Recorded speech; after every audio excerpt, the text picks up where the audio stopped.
where the dimensions, where the initial instructions that Moses got from God on the mountain about building the tabernacle are found in 25 to 27. Okay, so that's, you can stay there. There are some things we're going to branch out of there just a little as we go through to fill in some of the blanks, if you will, that are in other verses later, chapters later in Exodus. We will not spend a whole lot of time drawing all the conclusions. We won't talk a whole lot about how the priests used these things. That's next week. Okay, so next week is the priests, and today we're going to talk more about the pattern, if you will, and how precise that was for God. It's sort of arkish, if you will. He told Noah how to build the ark, and if he deviated from that, there was going to be a problem. Same thing appears to be true in the tabernacle and the building of it.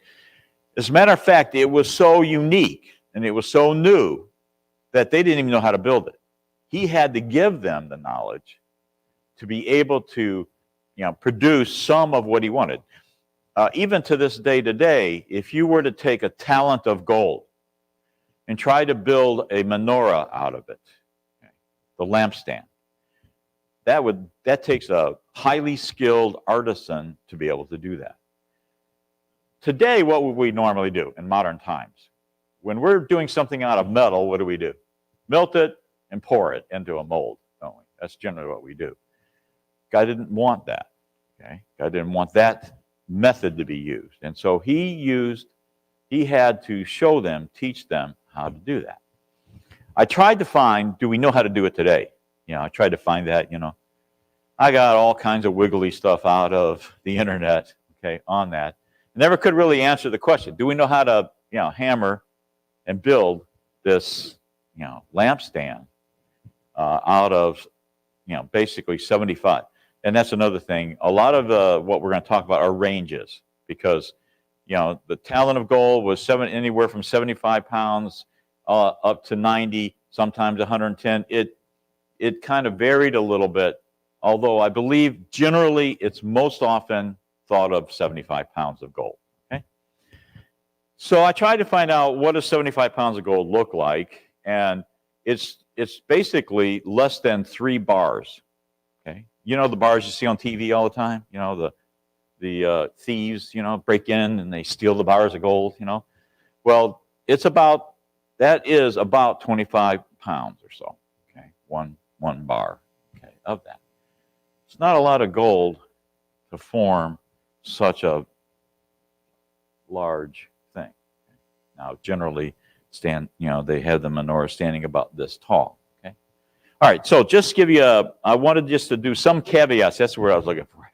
I wanted to at least let you know some of these are going to be artist renditions, and your drawing would be as good as their drawing. Okay. All right. Next week, we'll talk about the priesthood and their sacrifices. And so that's using what we're going to talk about that was built today. Okay, so next week will be using it for the most part. And we see the Exodus once again from leaving Egypt and their wanderings. Just some notes, and I will throw these kind of in along the way, because if you're like me, I sort of want to know, sort of novelish like, where did they put it? Where did it go? What happened during the 40 years of wandering and so on? Well, we don't know. We don't know about the 40 years of wandering so much. Okay? They had the tabernacle with them. We know that we see it come alive again after, in terms of biblical account of after the wandering. And we'll talk about that just a little bit. But we know that in Joshua, the chapter 4, that they want a more permanent place for the tabernacle, and so they put it on Gilgal. But that only lasted about 7 years, and then they moved it, and they set it up again in Shiloh, and it stayed there for a number of years. And we're not going to be able to get into all of the ins and outs of that, but I thought that was kind of interesting. And this is just another map, and I don't know how good it is, Not that great, not much different, but it shows after Sinai, when they were given the instructions on how to build the tabernacle, it wandered around with them after that, and it was meant to be portable, transportable. That's what I call it, rather than portable. It took quite a bit of effort to set it up and to maintain it and so on, and we'll see that as we go through. Okay, so just to kind of give us a lay of the land, first artist rendition, okay? This is kind of what they thought it looked like, one of the artists did. We'll talk about it a little more as we go through it. They thought it was about a quarter of a football field, an NFL field, okay, in size, including the courtyard and all around it, okay? It took quite a bit of effort to prepare this so that it could be taken down and rebuilt, taken down, rebuilt, and in some ways the action of that sort of maintained it, if you will. When you use precious metals, gold, silver, they tarnish. We don't have any, they don't tell us, okay, they got out, the metal polish. We're not told all of that, okay? But we know that there were a whole lot of maintenance things that went on, to keep this thing in condition so that all of what you see there could be taken down, moved, and reset up, okay? I think that on this one, I just wanted to note the layers. We'll talk about the layers later some more. This is the front. Now, do you remember in your study which direction on the map would the entrance to the tabernacle be pointing? You remember that? East, okay? East. So there was a north, south, east, and west to the tabernacle, and we'll talk about that a little bit as we go through it. But when they set it up for use, they set it up with the entrance pointing east. Okay. I wanted to just give another kind of layout, give you a little more of a feel for this. Sorry, I'm turning my back on you here, but if you're on live stream, you're not going to see the dot, okay? That's up here on the wall, all right? The courtyard, these are not talked about, okay? What's talked about is entrance, gate, everything around it, okay? The burnt offering, I love the way the King James Version, they call it a sea, the sea, okay? But the brazen laver where they washed, the entrance in, etc., and then so on, okay?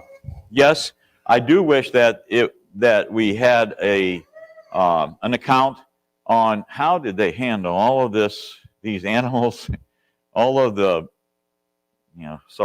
blood, okay, that was there, okay? And blood is a contaminant, right? I mean, it brought with it, disease.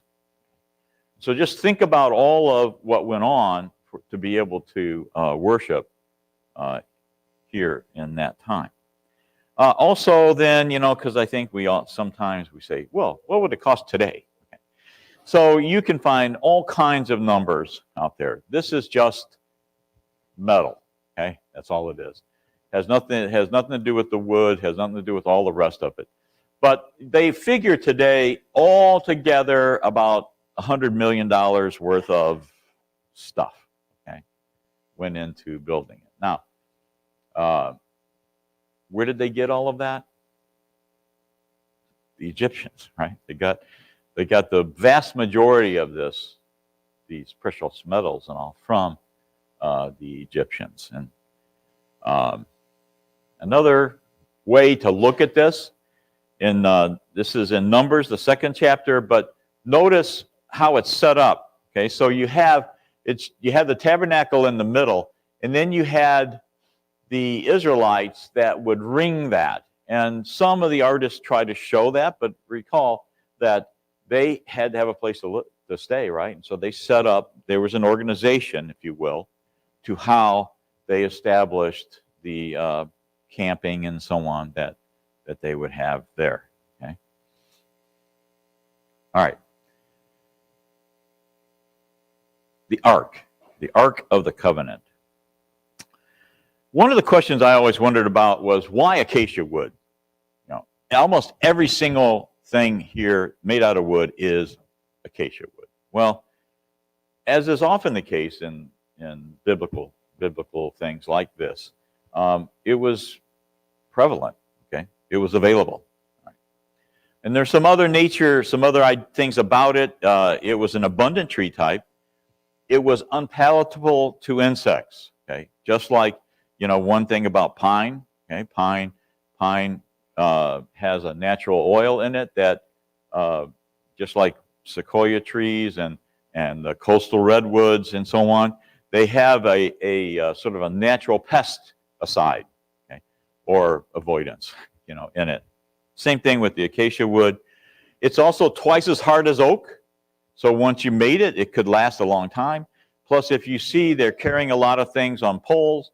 The poles are made out of acacia wood. Usually, there's gold on it. You know, they wrap it with something. And so you wouldn't want it bending a lot, flexing a lot. You would want it to last, you know, et cetera. Okay, so, I was wrong. I think the gold bar that you often see on TV is about 27 pounds. Okay, so less than 3 bars. A talent's I find between 75 to 110 pounds. Okay, so most often 75 pounds. All right. Okay, so when you look at this, chapter 25, and the ark, the definition of or dimensions and all of that are found in starting in verse 10, okay, of chapter 25, and it's also revisited in chapter 37, where they actually build it. So think of it as design and build, right? And so later in the book is where they build, and it's made out of acacia wood and gold, wrapped gold. They would, you know, some of it's gold foil, some of it's thicker than that, okay, to make it withstand. So I have an artist's rendition of this. Okay, so here's the ark, what they thought the ark looked like, and it is dimensionally correct. The cherubims are not. They don't really know how big they were, okay, how tall they were or anything like that. But they do know that they stretch totally across what is called here the mercy seat, right? Or I like the King James in this too, the seat of atonement, right? The seat of atonement. And we'll see why that is here in a moment, okay, when we talk about the mercy seat. It was just basically a wooden box with a gold overlay, both inside and out. And so it had, when its appearance, as you can see here, was shiny and was gold. I have a feeling the poles were bigger around than these are, okay, that are on here. They obviously don't carry this, you know, around in front of 2 million people, okay, so it's just sitting there.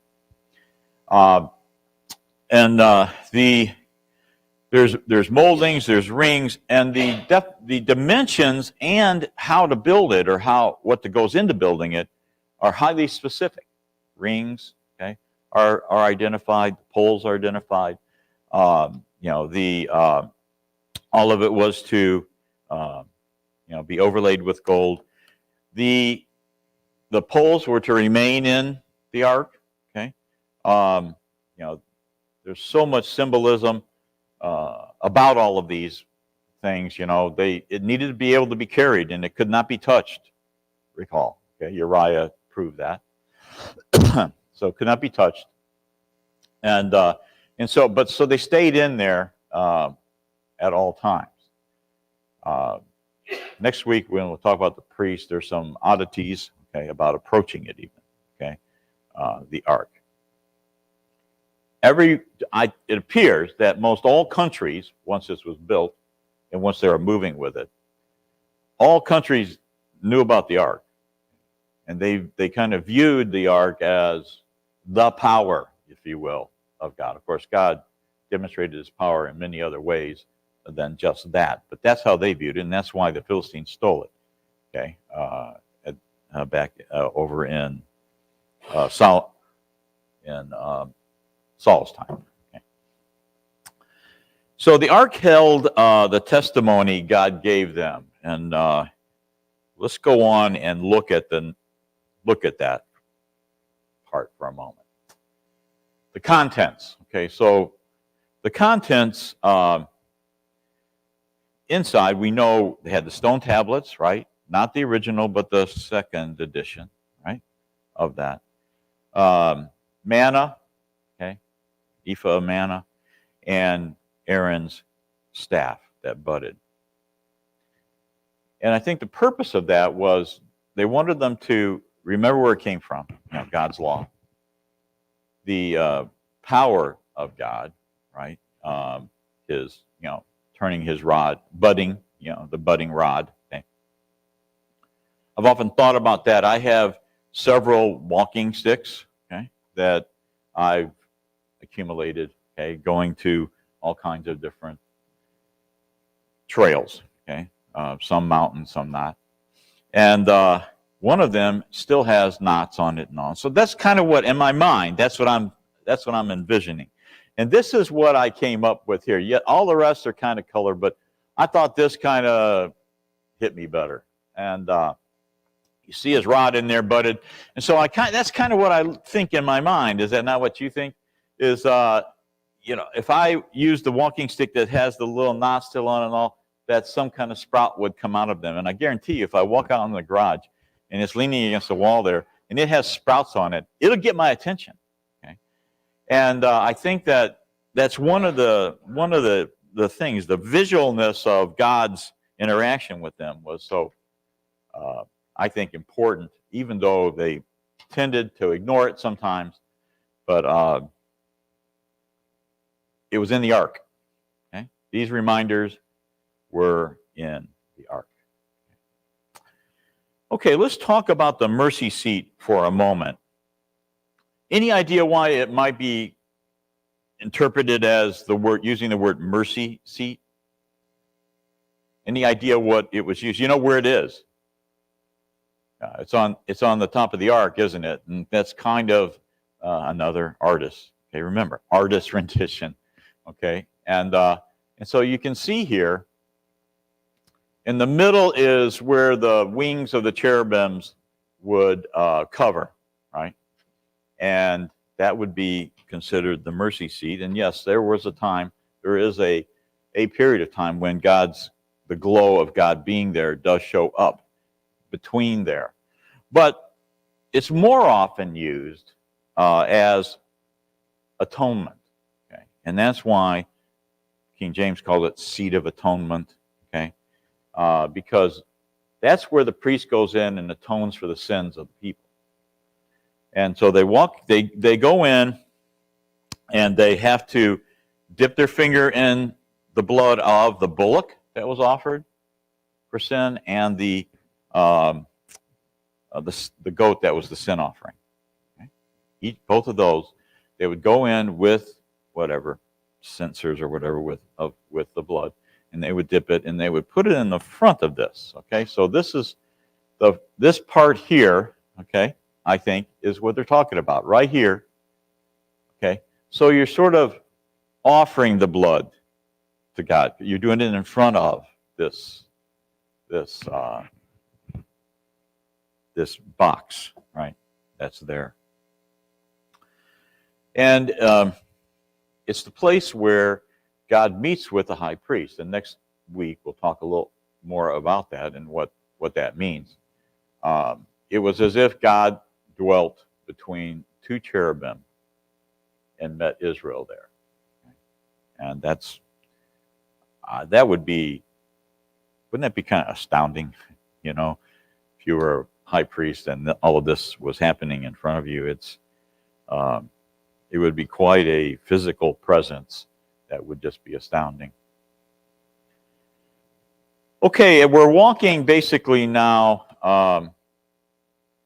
into the front of the tabernacle. Okay, so you pull back the curtain and you've walked in, and to your right will be the table of showbread. The table here is what's talked about that will have the showbread on it.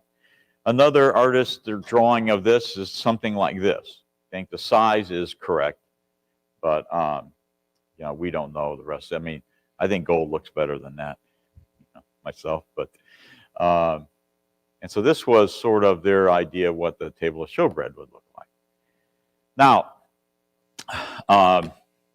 it was also needed to be highly portable, to be gathered, and I think for the table setting, this is where the bread of the presence, okay, or the 12 loaves were laid, okay, and 2 piles, if you will, of loaves each. Now, we really don't know. They throw it on the table, they set it in something. We don't know all of that, okay. We just know that they made a table. They had plates, they had utensils, and so on, because they were told to make them. But we don't know what they did with all of that. And the priests could eat of this bread that was on that table. It was part of the Levite rite, if you will, to do that. I don't know all the details of that. I didn't see all the details of what that meant, but they were able to do that.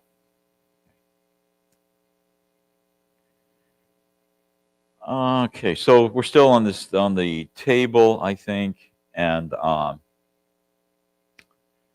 so there were plates and dishes that are called out. Okay, like I said, hardly any detail was lacking, if you will, in what God told them to do and make. He kind of told them exactly everything that they needed to create, and so we see in that chapter 25, verse 29, and make its plates and dishes of pure gold, as well as its pitchers and bowls for the pouring out of offerings. I think the rest, let's see, it says, put the bread of the presence on this table to be before me at all times. So the assumption I have is that the table had some of this sitting on it. Okay, this bread they made is huge on here, taking up most of the table. So I'm assuming that's what they did. It was to hold the bread of presence. I'm not sure how I got incense, but some of the dishes were used for the incense. We'll talk about the incense altar here in a few minutes, but they put the bread now and the drink offering. Okay, so the flagons, or goblets or whatever you want to call them. Okay, were called out. This version uses the word pitchers. Okay, but they were made to, there was a pour offering, remember, and a drink offering.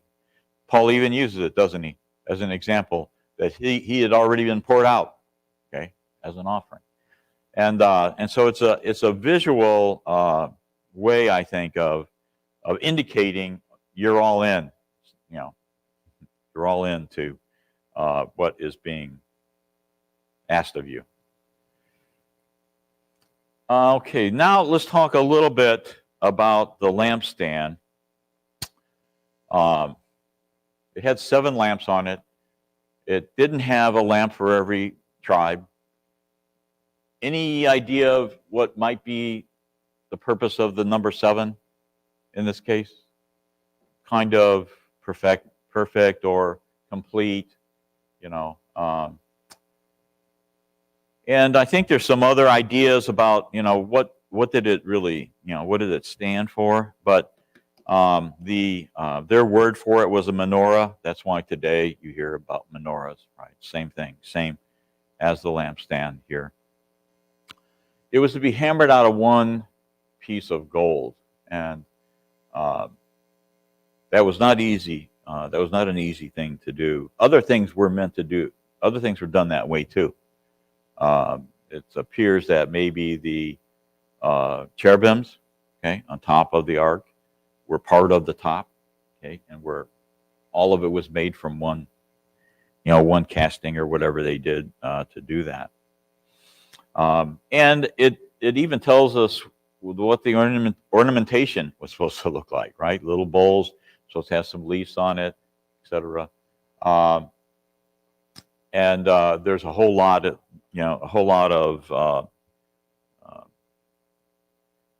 guessing, I guess is the word I'm looking for, as to what that all meant.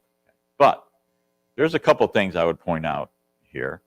In John 9:5, Jesus says, "I am the light of the world." This was the only light, and if you look at how the tabernacle was built, the incense was not going to put off light. Okay, so this was the only light that was really in there, and it was, I think, just like when you go into a dark room, a very small amount of light looks very bright. It would get your attention. You would be drawn to it, and I don't think it's an accident that Jesus says, "I am the light of the world." Psalm 119, 105 says, "Your word is a lamp to my feet and a light to my path." So the idea of light often represents either God's presence, God's will, leadership, path, direction, etc. And I think in Revelations 3 and verse 5, it kind of points out that it uses candles, it uses the flame to represent spirits. Okay, so it could be representing God's presence, God's spirit, etc. here. And the priests had to keep it going. Okay, so this is kind of what one artist thought it might look like. It looks too thick for me, for the amount of gold that's available, because the making it out of one hammered piece, but it does look kind of that way. That this is how that they thought it might look to be made. Okay. It had to be kept lit at all times. Okay, it was not to go out. Once it's erected, it was not to go out. Okay, it was to be on all time. And so they needed oil for that. And this oil came from the Israelites. They provided it to them. They used olive oil for that reason for almost all lights, right, at the time. And we know that later there's other means of getting something like that would burn fat and stuff like that. But that's what they would do. And the lamp is tended. And so it was probably, loaded or filled, morning and night. But its key, though, is that it was to remain burning the whole time the tabernacle was erected. Okay, let's talk a little bit about the altar of incense, because we have something that's a pattern. This is very much a pattern, a shadow, isn't it? How's the idea of incense used in the New Testament?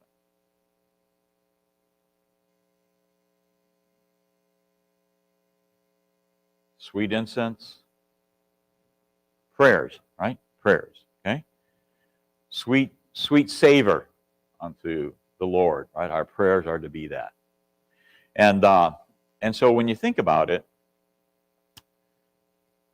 it's the idea or the presence of incense is the reason I don't like it. I don't like incense going. Okay, I don't like burning candles and so on. And the reason is the reason that it was used here. You always know it's there. Okay, it would be impossible to walk into the tabernacle and forget that incense is burning. Right? And that incense was meant to be some kind of connection with God, going up to God, right? Going up to God. Well, the altar and the incense, while we're told how to build it, is not really talked about until chapter 30, and then chapter 37 later about it. But the artist thought it looked like this.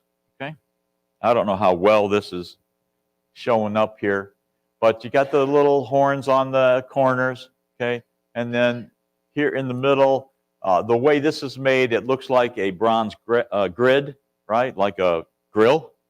And the incense is not like we're thinking, the little long, sticks that you get, my Indian friends, they burn a lot of it. Okay, it's on sticks. Right. Well, this looks like it's a flat thing, right? Just kind of, they throw it on there, and it burns all day. Okay. Now, you probably noticed that, well, you will notice, because we're not to it quite yet, that horns are used often. Okay. Do you remember what horns meant in the Old Testament?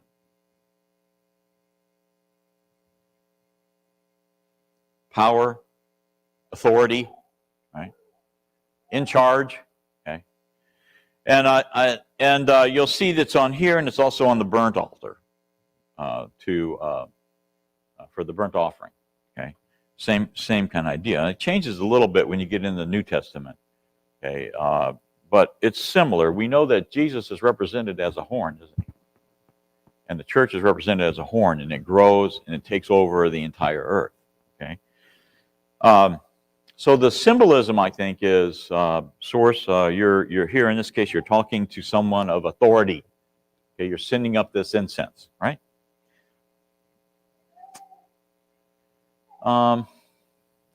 I tried to find out what some of these are. Some of it you really don't know anymore, but I do know frankincense, right? And it's a very aromatic thing, right? So, they would burn these spices as incense, and they would be very aromatic, and you would know that it was burning. Right? You couldn't get away from it. All right. Sometimes they would blend it. Okay. Sometimes they would season it with salt.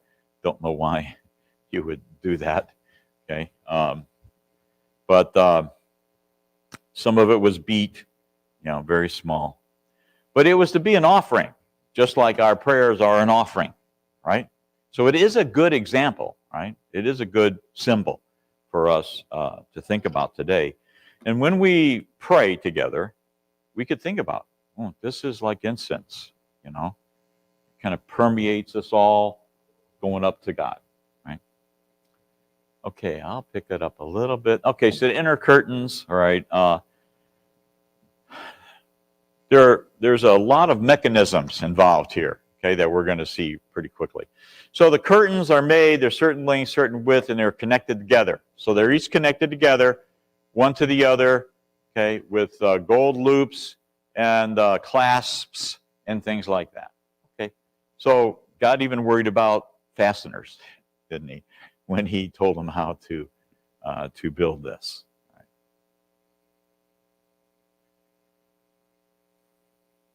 Now let's look at, I'll just get a quick snapshot here of that. So here's some of the inners. Okay, so here's an inner curtain. These are the fronts. There's curtains on the side. We'll talk about these skins here in a minute. But you can see there was a curtain that had 4 poles that separated the holy from the most holy spot. Okay, the entrance had 5 poles. Back here were 4 poles. They were told to make the bases a certain way, and so on, and they stretch the curtain across there at the top. See at the top, then even tells them, make yourself a way to, hang up, kind of thing. Okay, the outer curtains. So the outer curtains were important. That's what was going to hit the weather, right, and get weather. So let's look at these for a little. And once again, they're kind of certain number of size was made. They were looped together. Whoop. Okay, so you can see the different ones. I kind of laughed about this. So if you look at Exodus 26 and verse 14, this is an NIV word. Okay, it uses the words sea cows. Do we know any mammal here in our area that are called sea cows? Yeah, we do, right? Manatees. So I don't. You find they just sort of wax eloquent with this idea. Okay, they talk about seals. They talk about all kinds of different animals' skins. But you kind of get the idea that needed to be waterproof, right? I mean, that was the key. It needed to be waterproof on the top. Okay, so you had these layers, okay, excuse me, these layers to create the tent, right?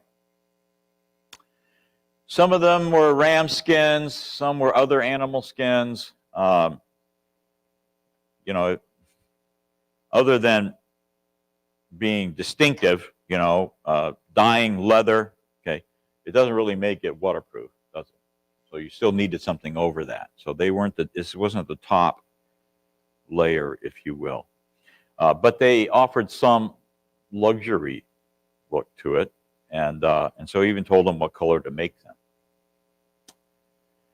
Frames and bars even were described in how to form them, okay?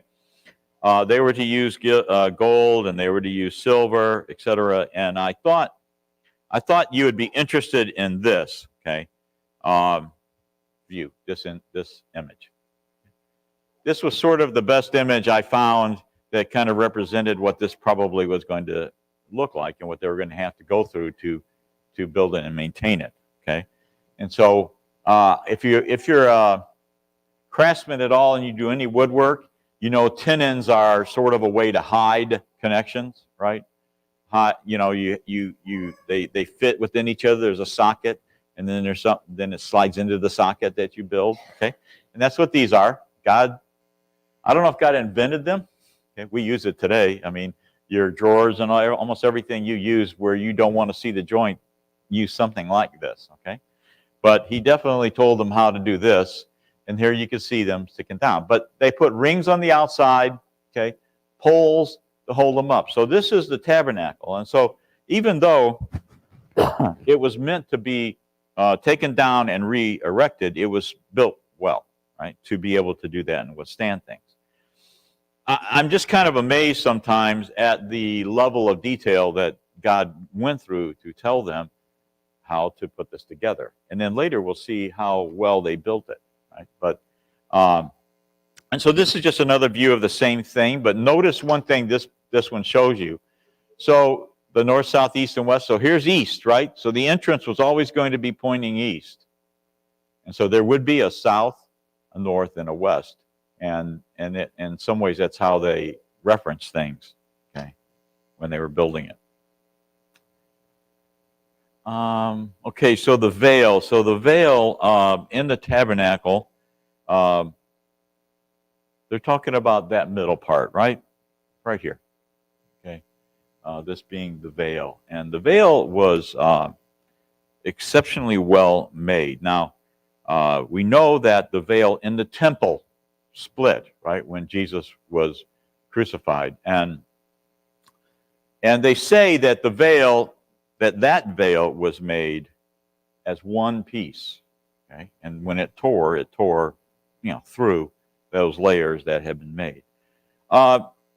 Maybe this was made that way, but when you see that there's four separate, you know, four columns, four columns there, you know, probably not made as one there, right? But fine linen, what is linen like? Have you ever owned anything that was linen? It's made from a plant, isn't it? And it's not the most sturdiest material. You know, it does wear a little faster, etc. But yet it has a fine look to it and a very crisp look to it. And so this took a lot of effort, didn't it, to maintain, to support. But this was where God was going to come down and be with them, right? We know his presence had permeated this place. And we know that that he would post himself through his cloud or his fire, okay, behind the temple, and that would be there. They could see that he was with them, okay. But this was a divider, right? This was a divider between the holy and most holy place. I didn't like this view because I didn't think there's no poles. So I don't believe this is a accurate rendition, but this is kind of the cherubims. There were designs on the curtains, okay, that were there. Screens and pillars. I'm going to go on from this. I mean, we're going to have something to hold things up, and there's going to be bars and stuff. Okay, let's talk about the bronze altar for a moment. This was my least favorite view that I found. This was a better view that I found. This is not a real picture, but this here, you can go and visit a place in Timnah in Israel, and they have a mock tabernacle, if you will, set up there. And so that's where some of the actual pictures come from. But this is, what did God say? He told them not to build stairs, right? Not to build stairs. I don't know that even they were supposed to have this ramp. So you got a ramp here? He said pile up rocks and walk up to it from using that. God did not want some man-made stones and all to approach that. But it represented protection. The horns on this kind of represented protection and refuge. And I think to help them remember God's accepting this offering being made on this altar. Now, these don't have this in it, but the altar was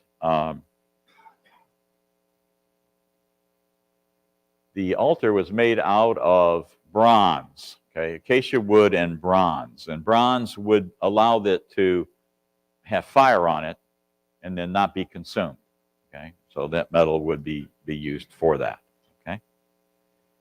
This view here I like showing that the fire is being used there. The basin, okay, so the basin doesn't matter a whole lot until next week because these aren't in these verses today. But the priests would prepare themselves to go into the tabernacle using the basin or the sea, if you will.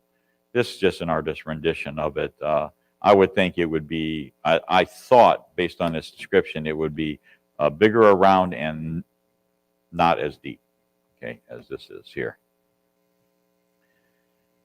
Okay, we've already talked about things that's all the linen and everything that covered all of the walls. Okay, the walls were not made out of wood or anything. They had wood posts, but they were tent-like material. The gate in the front, same idea. The gate is the only entrance, okay, to the court. No one goes. You can't go over there. If someone were to go and pick up the side and kind of go underneath, that was not going to happen. I did want to get to this. Back in 1717, this drawing was put together to kind of show what they thought, if you will, of what these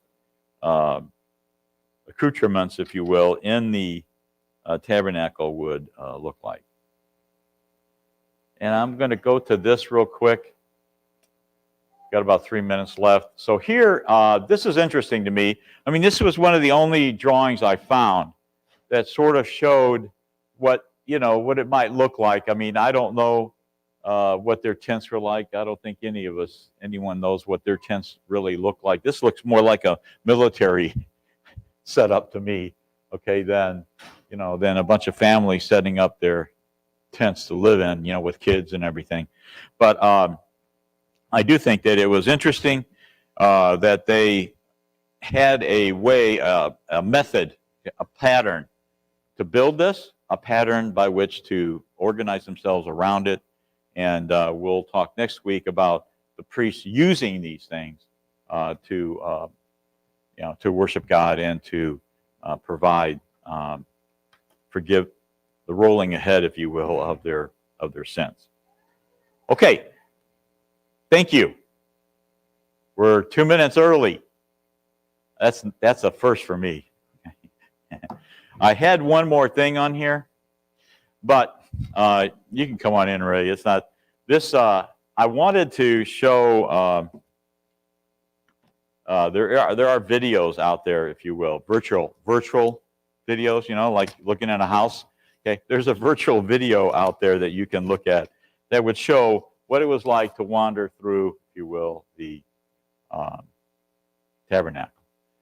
One thing that I do want to note, though, in the temple, when they would during the temple period, they changed a few things.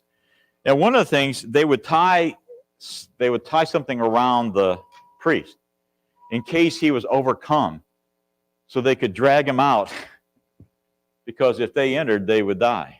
So it's kind of interesting. They had to live with the rules, right? The commandments. Thank you.